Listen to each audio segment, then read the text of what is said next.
Very good morning to all of you.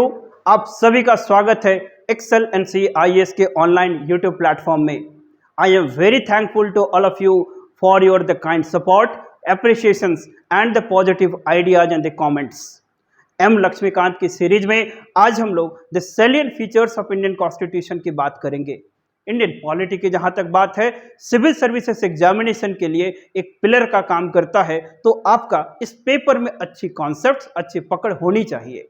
In this endeavour we are taking a small and the solicit effort कि आपका जो preparation हो वो tone up हो और आप एक अच्छी तैयारी के साथ सिविल सर्विसेज एग्जामिनेशन में बैठेंगे।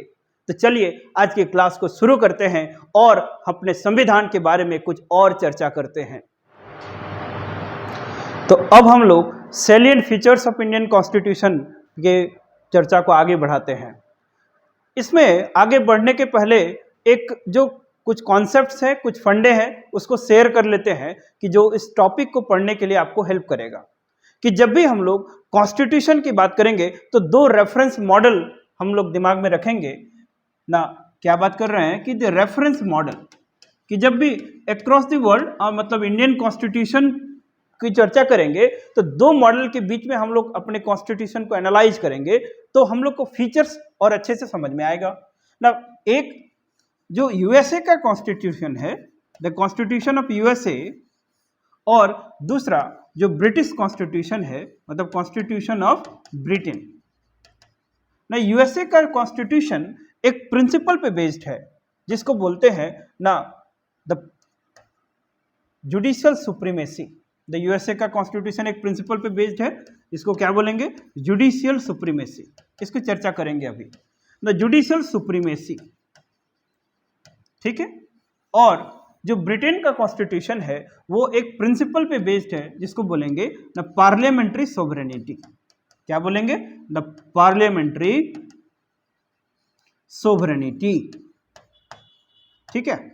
इसको याद कर लेना है ना। यूएसए का कॉन्स्टिट्यूशन द जुडिशियल सुप्रीमेसी पे बेस्ड है और जो ब्रिटेन का कॉन्स्टिट्यूशन है वो पार्लियामेंट्री सॉवरेनिटी पे बेस्ड है ना। यूएसए में जुडिशियरी सुप्रीम और जो ब्रिटेन का कॉन्स्टिट्यूशन है वहां पर पार्लियामेंट सुप्रीम है, ठीक।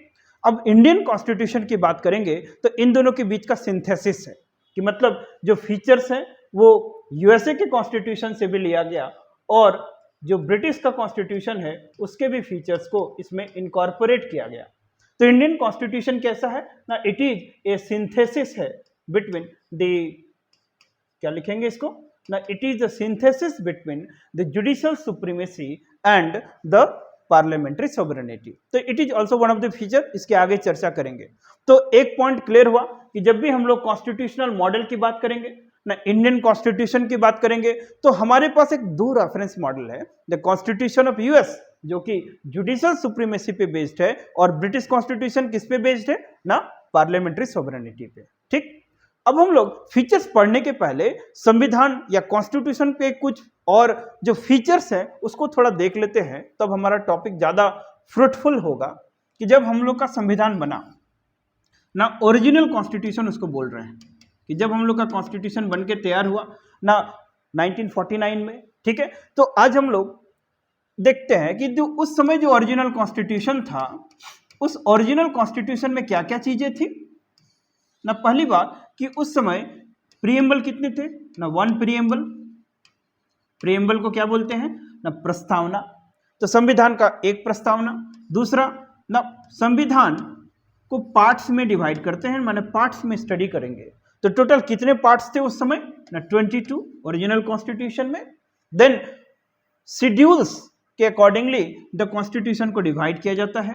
तो शेड्यूल कितने थे टोटल ना, शेड्यूल टोटल 8 शेड्यूल्स थे उस समय, ठीक है। और जब हम लोग आर्टिकल्स की बात करेंगे, आर्टिकल्स, तो टोटल आर्टिकल्स कितने थे ना, 395 आर्टिकल्स।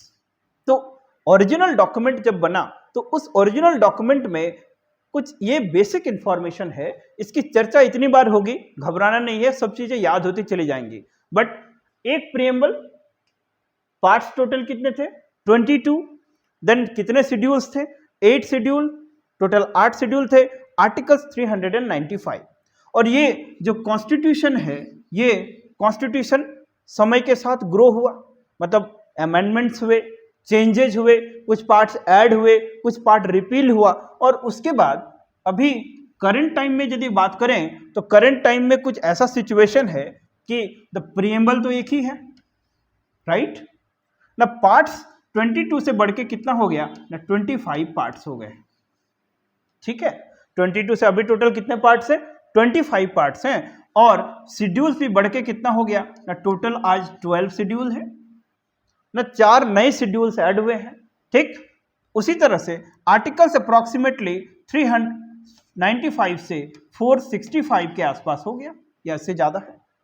तो अभी जो करंट सिनारियो है इसमें हम लोग क्या देख रहे हैं ना, कॉन्स्टिट्यूशन का साइज क्या है, ग्रो हुआ। इससे क्या मतलब होता है कि कॉन्स्टिट्यूशन एक इवॉल्विंग कॉन्सेप्ट है, कॉन्स्टिट्यूशन में स्कोप है कि अपने को ग्रो कर सकता है, कॉन्स्टिट्यूशन में स्कोप है कि चेंज के अकॉर्डिंग अपने को चेंज कर सकता है, जिसकी बात हम लोग किसमें किए थे ना, अमेंडमेंट में, आर्टिकल 368 के तहत। तो अभी हम लोग और बातें करते हैं, तो ये एक इंफॉर्मेशन है कि इसको आप लोग को ध्यान रखना है कि ओरिजिनल कॉन्स्टिट्यूशन में कुछ ये सारे टर्म्स थे। अब हम लोग शेड्यूल्स, पार्ट्स की चर्चा आगे करेंगे, लेकिन एक बेसिक इंफॉर्मेशन के साथ आगे बढ़ते हैं और फीचर्स पे चलते हैं। अब ये कॉन्स्टिट्यूशन कई बार अमेंड हुआ, कुछ रिपील हुआ, कुछ ऐसे करते हुए नए नए फीचर्स ऐड ऑन होते हुए आज हम लोग का कॉन्स्टिट्यूशन का ये स्टेटस है। तो सबसे पहला फीचर लेते हैं ना कॉन्स्टिट्यूशन ऑफ इंडिया का, और उस फीचर का नाम क्या है कि द रिटन कॉन्स्टिट्यूशन, ना लेंथीएस्ट रिटन कॉन्स्टिट्यूशन है ना इन दिस वर्ल्ड। तो पहला फीचर क्या है इंडियन कॉन्स्टिट्यूशन का, बताओ ना, लेंथीएस्ट रिटन कॉन्स्टिट्यूशन, ठीक है। उसी तरह से एक दो फीचर्स लिख लेते हैं, फिर चर्चा को आगे बढ़ाएंगे ना। Lengthiest written constitution in the world, जो भारत का कॉन्स्टिट्यूशन है वो संसार का जो रिटन कॉन्स्टिट्यूशन है उसमें सबसे लेंथीएस्ट है। अब बात या एक क्वेश्चन यहां पूछा जाएगा कि what is the meaning of this written constitution, है ना। इस रिटन कॉन्स्टिट्यूशन का क्या मतलब होता है, कोई बता सकता है ना रिटन कॉन्स्टिट्यूशन। फिर उसी मॉडल से हम लोग वापस आते हैं कि जब भी हम लोग रिटन कॉन्स्टिट्यूशंस की बात करें तो हम लोग का रेफरेंस मॉडल फिर कौन सा ना, यूएसए का कॉन्स्टिट्यूशन और ना ब्रिटेन का कॉन्स्टिट्यूशन। ना यूएस के कॉन्स्टिट्यूशन को क्या बोला जाता है ना, यूएस का कॉन्स्टिट्यूशन कैसा कॉन्स्टिट्यूशन है, रिटन कॉन्स्टिट्यूशन है। यूएस का कॉन्स्टिट्यूशन कैसा कॉन्स्टिट्यूशन है, रिटन कॉन्स्टिट्यूशन है। और ब्रिटेन का कॉन्स्टिट्यूशन कैसा है, अनरिटन कॉन्स्टिट्यूशन है ना। ये कैसा कॉन्स्टिट्यूशन है, इट इज अनरिटन कॉन्स्टिट्यूशन। तो क्या मैं पूछूं कि रिटन या अनरिटन में सिर्फ इतना ही अंतर है कि कुछ लिखा हुआ है कुछ नहीं लिखा हुआ है, यही डिफरेंस है, या इससे कुछ ज्यादा है ना। पॉलिटी में रिटन कॉन्स्टिट्यूशन का कुछ अलग मतलब होता है ना। रिटन कॉन्स्टिट्यूशन का मतलब होगा कि उस कॉन्स्टिट्यूशन को बनाने के लिए एक ड्यू प्रोसेस से वो कॉन्स्टिट्यूशन बना है। कैसे कॉन्स्टिट्यूशन बना है ना, एक ड्यू प्रोसेस, और उस कॉन्स्टिट्यूशन को बनाने के लिए एक स्पेशल मशीनरी कॉन्स्टिट्यूट किया गया था।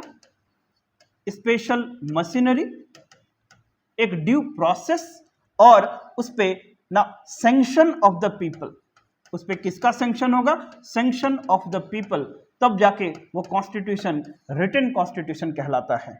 कुछ समझ में आई बात ना। रिटन कॉन्स्टिट्यूशन जब हम लोग बात करेंगे तो रिटन कॉन्स्टिट्यूशन लिखा या नहीं लिखा ऐसा कॉन्सेप्ट नहीं है ना। What is the meaning of written constitution ना, उस कॉन्स्टिट्यूशन को बनाने के लिए एक स्पेशल मशीनरी क्रिएट किया गया होगा। जैसे इंडिया के केस में ये क्या है, कॉन्स्टिट्यूएंट असेंबली। कॉन्स्टिट्यूएंट असेंबली का जिम्मेदारी था, it is the duty of that committee to frame the constitution of India. तो पहला ना स्पेशल मशीनरी, दूसरा एक ड्यू प्रोसेस। जैसे एक ऑर्डिनरी पीस ऑफ लेजिस्लेशन उसमें पार्लियामेंट का सैंक्शन होता है, उसी तरह से कॉन्स्टिट्यूशन को इनेक्ट किया गया है। सो दैट इज व्हाई जब हम लोग प्रीएम्बल पढ़ेंगे तो प्रीएम्बल का टेक्स्ट कैसे रीड करता है कि this 26th day of November 1949 do hereby adopt, enact and give to ourselves. और वो प्रीएम्बल माने जो प्रस्तावना है उसका शुरुआत कैसे होता है, we the people of India, मतलब we the people of India के मतलब जो संविधान है, जो कॉन्स्टिट्यूशन है, उसका सोर्स अथॉरिटी ऑफ पावर क्या है? The people of India.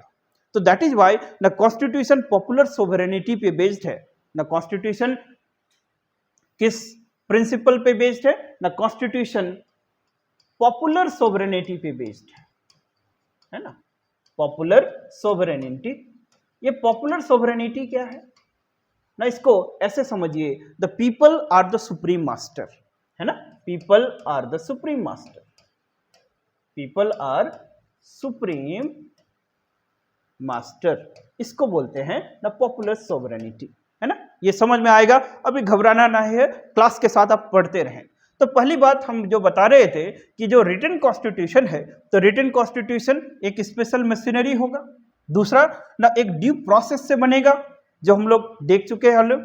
उसी तरह से जो सैंक्शन ऑफ द पीपल, मतलब वी द पीपल, उसको लेजिटिमाइज करता है, सैंक्शन करता है। तो ये सारे जो चीजें हैं उस कॉन्स्टिट्यूशन को रिटन कॉन्स्टिट्यूशन होने के लिए क्वालिफाई करता है। अब समझ में आया कि रिटन कॉन्स्टिट्यूशन यदि आ गया तो एमसीक्यू में आपको ऐसे उलझा सकता है, और आई थिंक एक ब्रॉडर पिक्चर क्लियर हुआ होगा। तो जो रिटन कॉन्स्टिट्यूशन और जो ब्रिटेन का कॉन्स्टिट्यूशन है वो अनरिटन है। अब अनरिटन का मतलब यहाँ कंफ्यूज नहीं करना है कि वहां लिखा हुआ नहीं है, ऐसा कुछ नहीं है, राइट। तो इसके लिए ये चीजें आप 3 क्राइटेरिया को याद रखेंगे। तो ब्रिटेन का कॉन्स्टिट्यूशन कैसा है ना, अनरिटन कॉन्स्टिट्यूशन। क्यों? क्योंकि ब्रिटेन में क्या है ना, पार्लियामेंट्री सॉवरेनिटी है। सो पार्लियामेंट जो भी लॉ बनाएगा, इनेक्ट करेगा, that becomes the constitution, that becomes the highest law of the land. समझ में आया?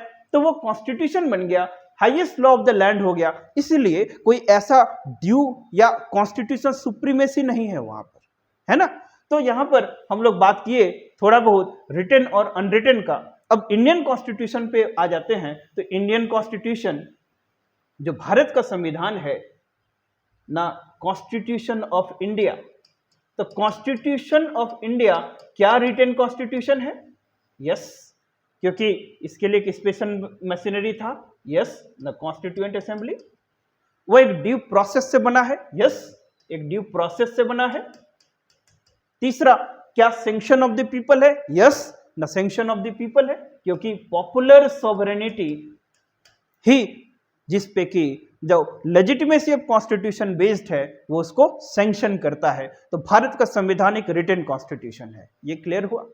अब आगे बढ़ते हैं कि रिटन कॉन्स्टिट्यूशन वर्ल्ड के जितने भी हैं उसमें से सबसे लेंथीएस्ट कौन है ना, इंडियन कॉन्स्टिट्यूशन। इसलिए इंडिया के कॉन्स्टिट्यूशन को क्या बोला जाता है ना, एलिफेंटाइन स्ट्रक्चर। क्या बोलते हैं, क्या टर्म यूज करते हैं? आपका लक्ष्मीकांत के टेक्स्ट बुक में क्या बोलेगा कि एलिफेंटाइन स्ट्रक्चर। क्या बोलते हैं? एलिफेंटाइन स्ट्रक्चर।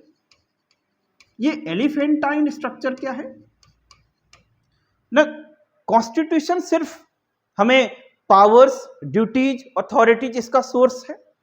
साथ ही साथ पूरे इंडिया में एडमिनिस्ट्रेटिव सिस्टम्स किस तरह से होगा, गवर्नेंस मशीनरी किस तरह से काम करेगी, उन सब प्रोविजंस का एक कलेक्टिव डॉक्यूमेंट है। इसलिए ये इतना ह्यूज, इतना बल्कि बन गया कि इसको क्या बोला गया, एलिफेंटाइन स्ट्रक्चर। और ये एलिफेंटाइन स्ट्रक्चर होने के क्या क्या फैक्टर्स होते हैं ना, व्हाट आर द कॉजेज और what are the factors responsible for this elephantine structure of the Indian constitution. तो इसमें से कौन कौन से फैक्टर्स रिस्पॉन्सिबल हैं? भारत का जो कॉन्स्टिट्यूशन है, संविधान है, एक बहुत बड़ा, जैसे कि इसमें कितने हैं, 1 प्रीएम्बल है, दैट इज कॉल्ड 465 आर्टिकल्स हैं, 22 से बढ़ के 25 पार्ट्स हैं, 8 से बढ़ के 12 शेड्यूल्स हैं। ये दुनिया के किसी और कॉन्स्टिट्यूशन में नहीं है। तो इसको एलिफेंटाइन स्ट्रक्चर इस एडजेक्टिव से बताया गया। बट नाउ इसको आप समझिए कि ये एलिफेंटाइन स्ट्रक्चर के क्या क्या फैक्टर्स हैं। पहला फैक्टर ऐसे समझते हैं कि दैट कि हिस्टोरिकल फैक्टर्स। पहला फैक्टर क्या है ना, historical factors.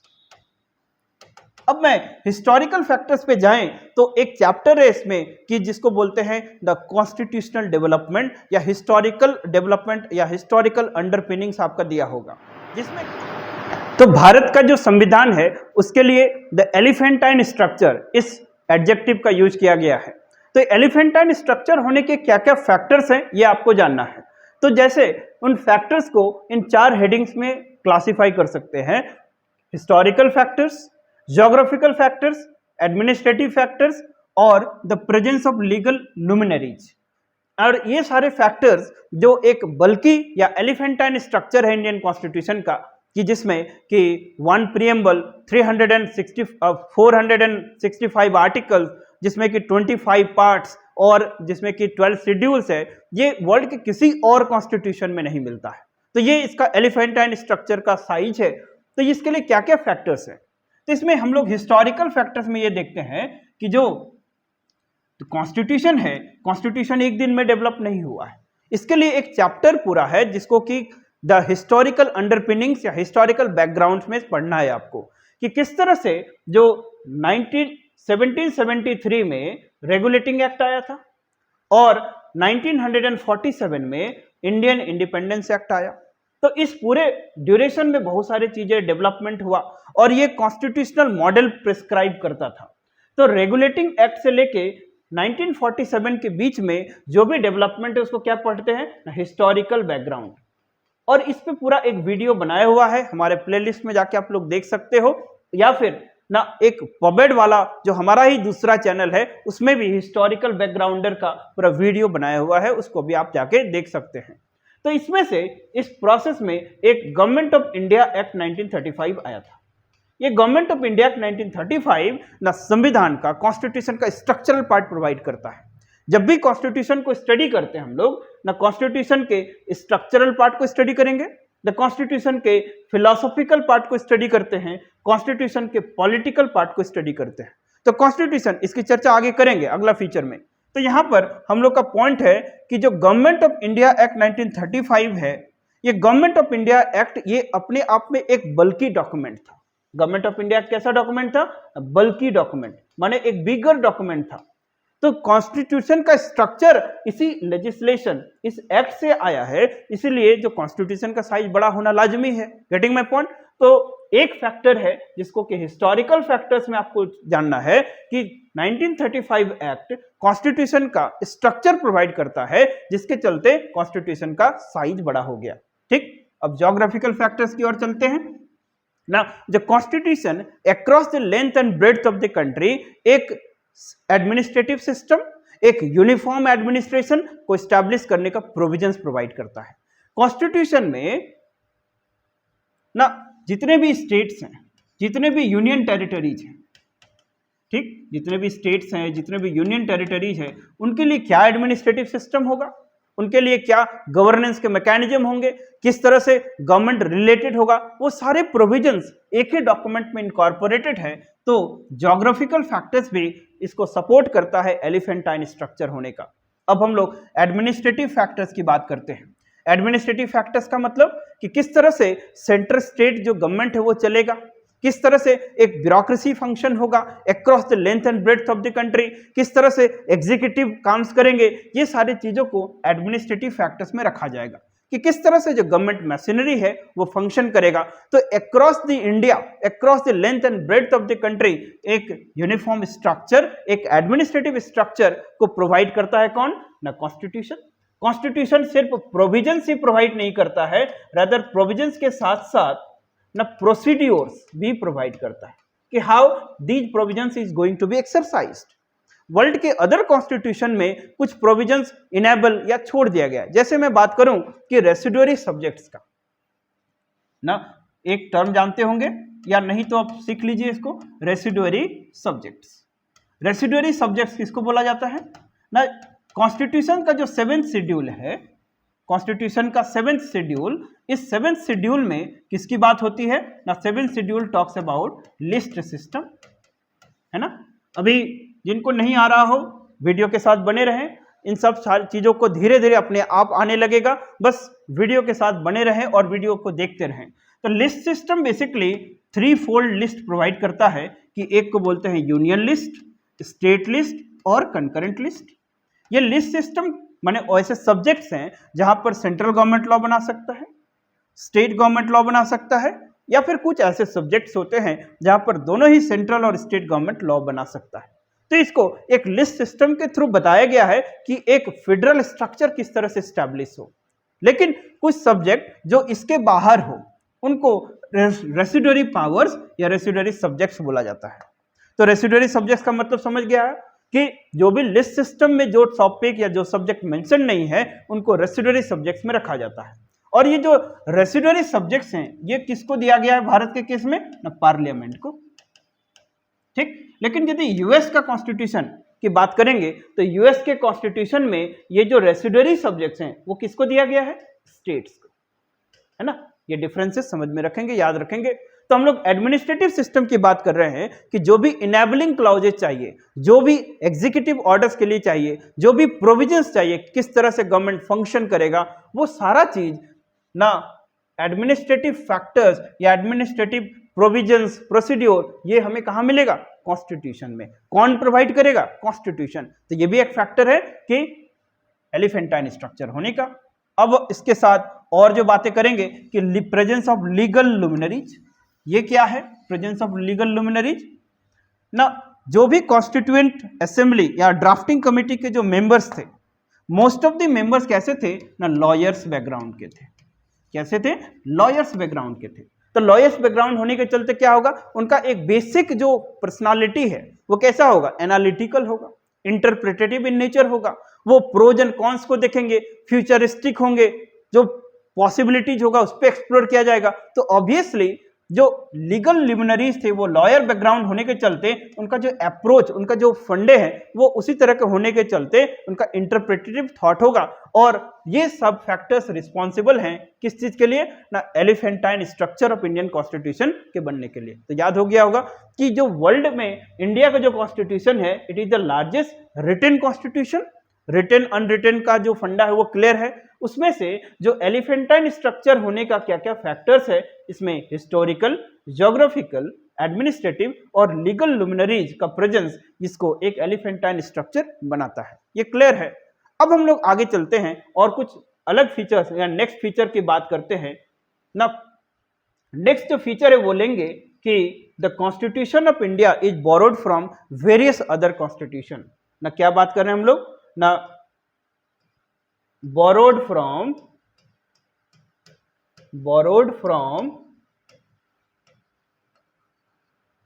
other constitutions of the world। ठीक है, कि जो बहुत सारे क्रिटिसिज्म है, बहुत सारे कमेंटेटर्स हैं, और हम लोग का जो इंडियन कॉन्स्टिट्यूशन है ये ऑलमोस्ट जितने भी best constitution in the world है उसके फीचर्स को बोरो या इनकॉर्पोरेट करके बनाया गया है। So that is why that is called the doctor Bhimrao Ambedkar proudly से कि the Indian constitution has been created by ransacking almost the best constitutions of the world. तो इंडियन कॉन्स्टिट्यूशन में बोरोविंग को चलते बहुत सारे कमेंटेटर्स हैं, लेकिन इसको पॉजिटिव वे में देखना है कि इंडियन कॉन्स्टिट्यूशन में उन्हीं प्रोविजंस को, उन्हीं फीचर्स को बोरो किया गया जो कि इंडियन कंडीशंस के लिए, इंडियन सोसाइटी के लिए, इंडियन डेवलपमेंट के लिए सुटेबल हो। ऐसे फीचर्स को ऊपर से फिर फिल्टर के थ्रू पास किया गया जो भी इंडियन कॉन्स्टिट्यूशन के अकॉर्डिंग, इंडियन सोसाइटी के अकॉर्डिंग कंड्यूसिव हो, उन्हीं को इसमें बोरो किया गया है।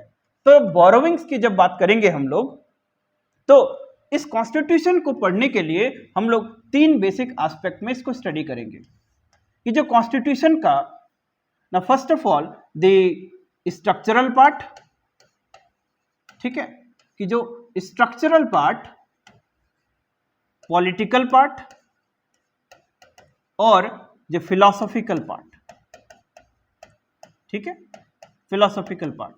तो कॉन्स्टिट्यूशन में जो स्ट्रक्चरल पार्ट है, अभी चर्चा किए कि स्ट्रक्चरल पार्ट को कहां से बोरो किया गया है ना, स्ट्रक्चरल पार्ट को गवर्नमेंट ऑफ इंडिया एक्ट 1935 से लिया गया है ना, गवर्नमेंट ऑफ इंडिया एक्ट 1935। अब हम लोग चलते हैं द पॉलिटिकल पार्ट का। जब भी हम लोग पॉलिटिकल पार्ट की बात करते हैं तो पॉलिटिकल पार्ट मतलब कि भारत में बताओ किस तरह का गवर्नमेंट है ना, representative parliamentary form of government है कि प्रेसिडेंशियल फॉर्म ऑफ गवर्नमेंट है? Parliamentary form of government.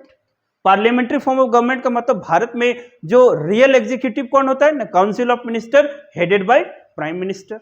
President क्या होते हैं भारत के केस में ना, नॉमिनल एग्जीक्यूटिव, सेरेमोनियल हेड या फिर डी ज्योर एग्जीक्यूटिव, है ना। ये सारे टर्म्स याद रखेंगे कि भारत में जो रियल एग्जीक्यूटिव है वो कौन है, council of minister headed by prime minister, है ना। एंड द प्रेसिडेंट क्या होते हैं ना, सेरेमोनियल हेड होते हैं। अब हम लोग यहां बात करेंगे कि भारत में कैबिनेट फॉर्म ऑफ गवर्नमेंट है ना, कैबिनेट फॉर्म ऑफ गवर्नमेंट, तो parliamentary form of government, cabinet form of the government, तो ये सारे टर्म्स से तो आपको लिंक मिल रहा होगा कि कहां से बोरो होगा ना। एक मॉडल बताया था कि ब्रिटेन में किस तरह का सिस्टम चलता है कॉन्स्टिट्यूशन का ना, ब्रिटेन में क्या है ना, पार्लियामेंट्री सोवरेनिटी है ना। The parliamentary form of the government का ओरिजिन कहां से होता है, ब्रिटेन से। तो इंडिया में ये जो पॉलिटिकल पार्ट है, जो पॉलिटिकल पार्ट में ना पार्लियामेंट्री फॉर्म ऑफ गवर्नमेंट की बात होगी, कैबिनेट फॉर्म ऑफ गवर्नमेंट की बात होगी, तो ये कहां से लिया गया होगा बताइए ना, ये ब्रिटिश कॉन्स्टिट्यूशन से लिया गया है। किस कॉन्स्टिट्यूशन से ना, ब्रिटिश कॉन्स्टिट्यूशन। ठीक, अब हम लोग फिलोसॉफिकल पार्ट की बात करेंगे। फिलोसॉफिकल पार्ट की जब भी बात करते हैं तो यहां पर फिलोसॉफिकल पार्ट दो पार्ट से बनता है, that is part 3 and part 4 of the Indian constitution. बताओ कोई कितने लोग बता सकते हो कि पार्ट 3 एंड पार्ट 4 में क्या है ना। पार्ट 3 और पार्ट 4 में कुछ बातें हुई है, जैसे पार्ट 3 को बोलते हैं कि फंडामेंटल राइट्स है यहां पर, और पार्ट 4 में directive principles of state policy, जिसको शॉर्ट में डीपीएसपी बोलते हैं। अब फेमिलियर हो गए कि पार्ट 3 में क्या है, फंडामेंटल राइट्स है, पार्ट 4 में क्या है, डीपीएसपी है, और ये पार्ट 3 पार्ट 4 मिलके क्या बनाता है ना, philosophical part of the Indian constitution, है ना। पार्ट 3 एंड पार्ट 4 मिलकर क्या बनाता है, philosophical part of the Indian constitution. और philosophical part of Indian constitution अब ये कहां से लिया गया है ना, फंडामेंटल राइट्स कहां से बोरो किया गया है बताइए ना, फंडामेंटल राइट यूएसए का कॉन्स्टिट्यूशन से, अमेरिकन के कॉन्स्टिट्यूशन में बिल ऑफ राइट्स का प्रोविजन से, तो उसी से द फंडामेंटल राइट्स हम लोग का बोरोड है। Directive principles of state policy की बात करेंगे ना, ये आयरलैंड के कॉन्स्टिट्यूशन से बोरो किया गया है ना। तो हम लोगों ने क्या देखा कि जो पॉलिटिकल, स्ट्रक्चरल और फिलोसॉफिकल पॉइंट ऑफ व्यू से देखें तो structural part government of India 1935, political part British constitution, D part 3 मतलब फिलोसॉफिकल पार्ट में फंडामेंटल राइट यूएसए के constitution, and part 4 DPSP Ireland के कॉन्स्टिट्यूशन से लिया गया है। इसमें एक अलग ही सेपरेट वीडियो होगा जिसमें कि आपको एग्जाम में पूछा जाता है कि कौन से प्रोविजन कौन से कंट्री या किस कॉन्स्टिट्यूशन से बोरो किया गया है, तो इसके लिए घबराना नहीं है, उसके लिए एक बहुत ही इंपॉर्टेंट और बहुत अच्छा ट्रिक से आपको तुरंत याद हो जाएगा। अभी एक कॉन्सेप्ट बिल्डअप हो जाए। इसके अलावा जो इंडियन कॉन्स्टिट्यूशन है वो और भी अदर कॉन्स्टिट्यूशन से बहुत सारे फीचर्स को इनकॉर्पोरेट करता है, जैसे कि constitution of USSR erstwhile Russia, the constitution of France, the constitution of Germany, the constitution of south Africa, the constitution of Australia. ठीक, आगे के वीडियो में ये सारी चीजें अपने आप याद हो जाएगी, इसको याद करने का जरूरत नहीं है, लेकिन कुछ लोग यदि अभी याद करना चाहें तो अपने टेक्स्ट बुक से पढ़ सकते हैं। तो around almost all the best constitution से हमारे कॉन्स्टिट्यूशन में फीचर्स को बोरो किया गया है। कमेंटेटर्स इसको क्या बोलते हैं, बोरोड वर्क या पैच वर्क। लेकिन आपको कैसे डिफेंड करना है कि उन्हीं प्रोविजंस, उन्हीं जो फीचर्स को अडॉप्ट किया गया है जो कि इंडियन सोसाइटी, इंडियन कंडीशंस को सूट करेगा, that is conducive to the Indian conditions. ठीक, अब हम लोग दो फीचर्स की चर्चा की अभी तक कि written constitution, second feature borrowed from the various constitutions of the world. उसके बाद एक नेक्स्ट फीचर लेते हैं जिसको कि रिजिडिटी वर्सेस फ्लेक्सिबिलिटी में पढ़ेंगे। तो नेक्स्ट फीचर क्या होगा ना, रिजिडिटी वर्सेस फ्लेक्सिबिलिटी। अब ये दोनों टर्म पॉलिटी के सेंस में कैसे देखा जाता है, तो हम लोग का टॉपिक क्या है ना, rigidity versus flexibility, rigidity versus flexibility.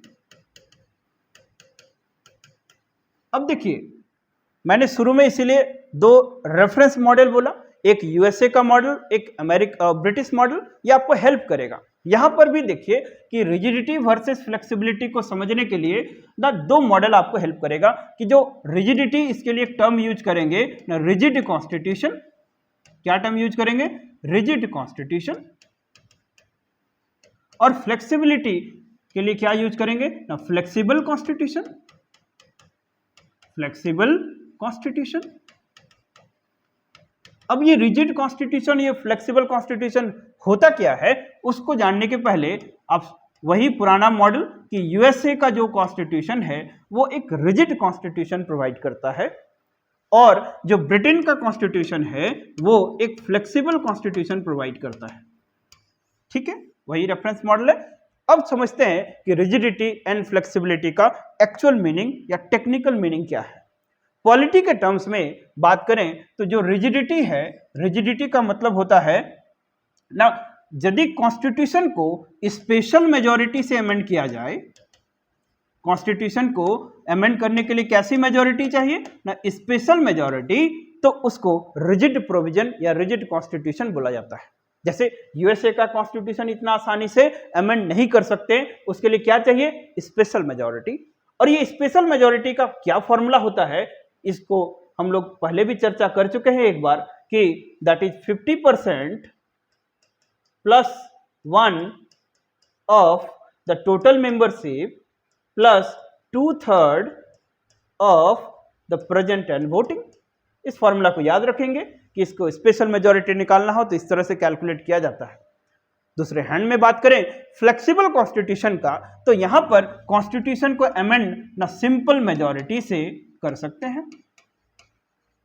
Simple majority की मतलब एक जो ऑर्डिनरी बिल होगा, कोई ऑर्डिनरी बिल, उसी तरह से कॉन्स्टिट्यूशन को भी अमेंड किया जा सकता है।